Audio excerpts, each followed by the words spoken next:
I think it was important to talk to you today because this is exactly what you've been talking about for the last 2 years, and you wrote about it for me for the Jerusalem report.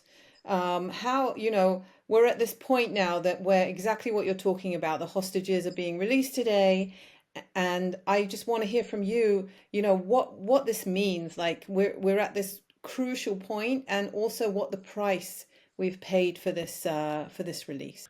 Yes, so hello, happy to be on here. I believe it's one of the first, if not the first, podcast.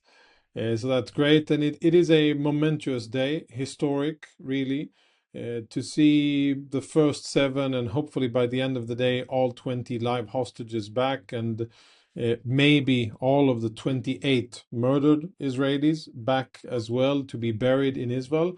So it's a game-changing day. It's a very significant milestone. I have not been referring to this as a peace deal. This is currently, in my mind, a ceasefire and a hostage release deal. It has the potential of developing or evolving into broader ceasefire or maybe even in the future peace if Hamas is dismantled and if Hamas is forced to relinquish control over the Gaza Strip and if the Gaza Strip is de-radicalized. But that is not yet what we're talking about. Today is only, and it's no small thing, getting our hostages back. Now, regarding the price, heavy price. The ratio here is astonishing. We're releasing 250 heavy multi-murderers, all of them serving multiple life sentences out of those 250, or almost all of them serving multiple life sentences, but all of them with buckets of blood, Israeli, American, European, Palestinian blood on their hands. And what Israel did this time was we refused to hand over symbols like Marwan Barghouti and others, but we did agree to hand over operational level terrorists with experience and know-how who, in my mind, undoubtedly will revert back to terrorism.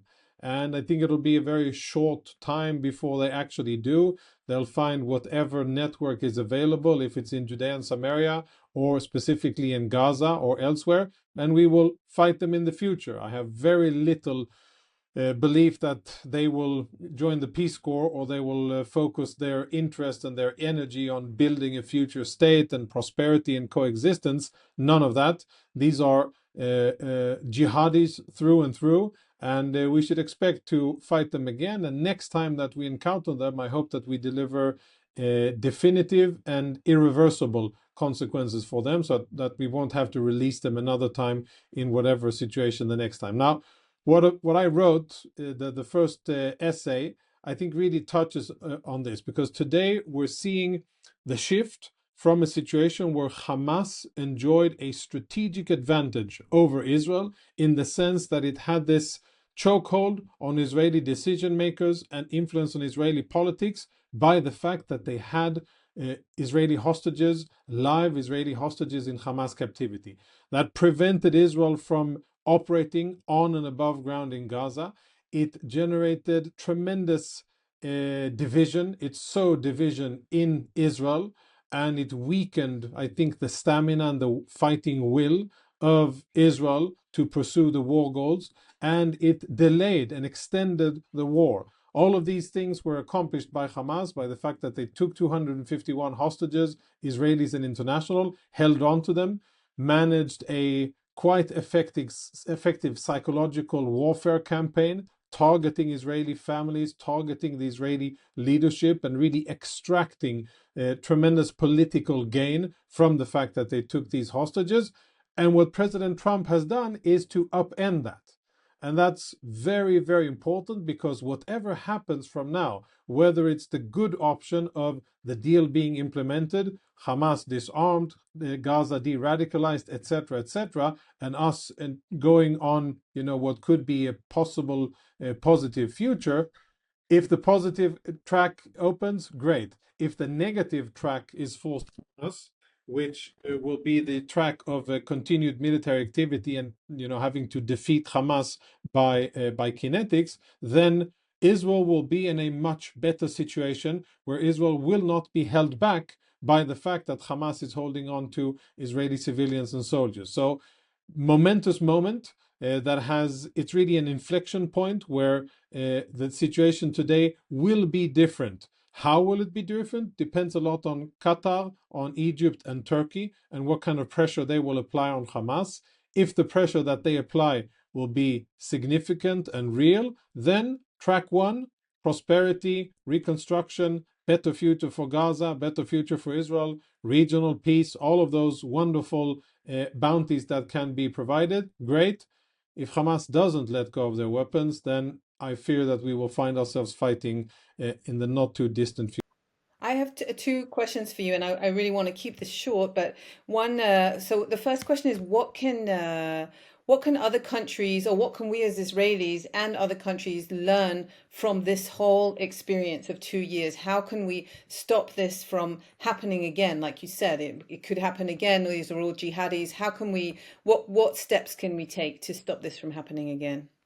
Yeah, shortly, I'd say that, we really have to reset our thinking here because all terrorists around the world, and this isn't just Israel, this is India, this is the US, Western Europe, and any other country that faces the enemy of extremism, whether it's Islamist extremism or other types of extremism, but specifically, I think it's more pertaining to jihadi Sunni extremism. We want to prevent this from ever happening again. And I think we really need at a global scale to change the perception here.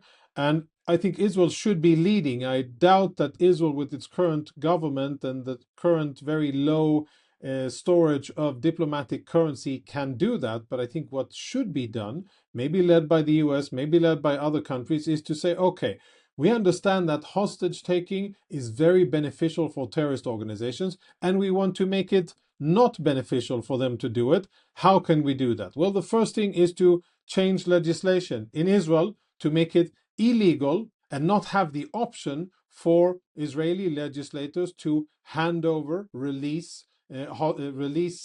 convicted terrorists from Israeli prisons. Simply make it illegal. So don't ask for it because I can't do it. That's one. Second, Israel, I think, should consider, and this I didn't write in the essay, but I think I've had lots of comments about it, and I think it's worthy to have a debate about it. I think Israel should consider also to have the death penalty for certain serious, heavy, atrocious offenders with specific guidelines and safeties ensured. But I think that debate should start in Israeli society and amongst decision makers.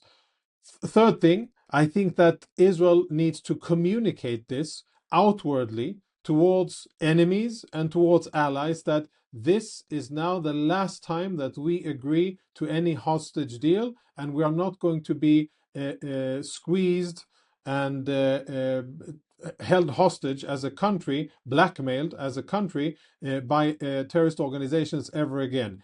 If you are planning to take Israeli hostages, you should know now that our response will be disproportionate. And we are saying it ahead of time, we are telegraphing it ahead of time, so therefore responsibility will be with the aggressor, whoever it is. And if you take hostages, the entire defense system around you, everything that supports the terrorists that took hostages will be legitimate military targets, and everybody around you will suffer the consequences. And that needs to be said and stipulated before. And here, of course, it's very important to have more countries on board.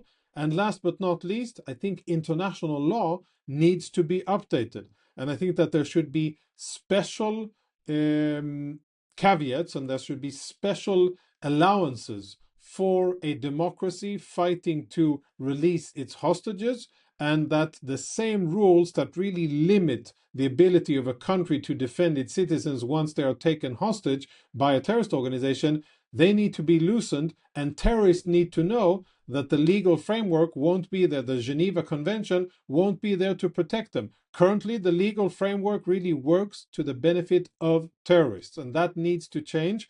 This is a tall order. I'm not naive, and I don't think that all of this will be achieved, but I think we definitely need to start the process, because this is going to be the dream, the wet dream of every terrorist in the Middle East and all around the world. They've seen how Hamas has been able to benefit this, and I wouldn't want to see it repeated with Israel or with any other country. And just one more question for you, because you mentioned rehabilitating Gaza, de-radicalizing it, but no one's talking about the West Bank. And I actually heard one of the Hamas leaders, Bassem Naim, speaking yesterday on Sky News about how they're still popular in the West Bank, that they might be out of Gaza, or they might take a step back in Gaza. But they're still popular in the West Bank and around the world. So maybe you can just talk about that, because I feel that that's something that's kind of an elephant in the room, and that could become the next front for Israel. Yeah, for once he's right and he's not entirely lying. That is true.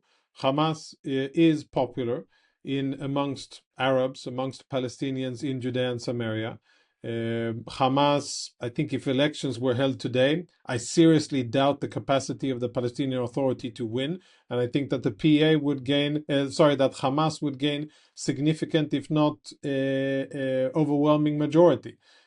I say that based on sentiments, on polls that are a few months old, and what I see in Arab social media. I think that is the next frontier. Israel is fighting not only a military organization, a terrorist organization, Hamas, but Israel is at the forefront of fighting the military embodiment of Muslim Brotherhood and Islamic radicalism. And Israel is just the tip of the spear. We're the off-Broadway. Europe and the US, they're the Broadway. But we know that what happens off-Broadway eventually finds itself on Broadway as well. And what Israel is facing is just a few years or perhaps decades ahead of everybody else. But we shouldn't confuse ourselves and, be pacified by, stories about peace, etc., that global leaders want. At the end of the day, we are dealing with an organization supported by people that believe in a binary end to the conflict. Them controlling what they call Palestine, us either dead or in the sea or subjugated under Muslim rule. That is their worldview. That is the worldview of Hamas. That is their documents. That is their strategy. That is their ultimate goal. They say it and repeat it before October 7 and after October 7. And we should listen. And so should other people and leaders and organizations around the world.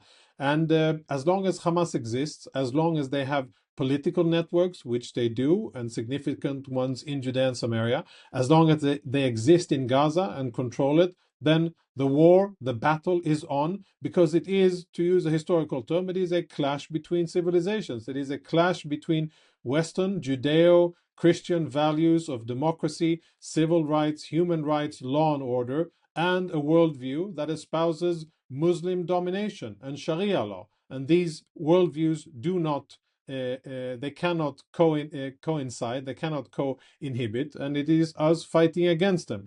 Hamas is just the embodiment of it.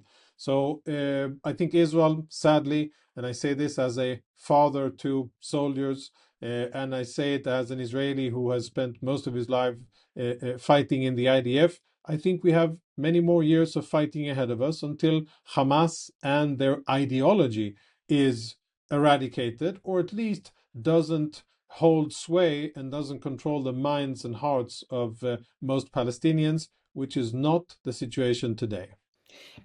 Just one more thing, because I feel like there's so much going on here today, and it's such an emotional day for Israelis. So maybe you can just give a word about how you're feeling today, or how you view the situation today in Israel as we're watching these hostages come home after 2 years. Well, you can see I'm smiling, and I usually don't smile. Usually, I get interviewed on, the horrible topics of war, and there are very few opportunities to smile. Today, I am smiling. I am very, very happy. I've been, speaking with families of hostages and families of bereaved families of soldiers, and feeling their pain, their frustration, their sorrow.